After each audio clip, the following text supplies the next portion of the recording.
بسم اللہ الرحمن الرحیم۔ 25 ربیع الثانی معاویہ بن یزید کی خلافت سے دستبرداری کا دن تھا۔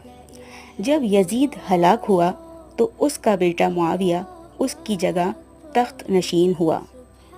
معاویہ 40 دن بعد 25 ربیع الثانی 64 ہجری یعنی 64 ہجری کو منبر پر گیا اور خطبہ دینے کے بعد خوب گریہ کیا اور خلافت سے اپنی دستبرداری کا اعلان کیا۔ اس وقت مروان کھڑا ہو گیا اور کہا کہ جب تمہیں خلافت کی ضرورت نہیں ہے تو پھر مجھے دے دو۔ اس نے کہا کہ میں نے خلافت کی مٹھاس چکھی تک نہیں تو میں کیسے اس کو اپنے پاس رکھ سکتا ہوں۔ اس کے بعد گھر جا کر بیٹھ گیا اور رونے میں مصروف ہو گیا۔ اس واقعے کے 25 یا 40 دن بعد فوت ہو گیا۔ ایک قول کے مطابق اسے زہر دے کر مارا گیا تھا۔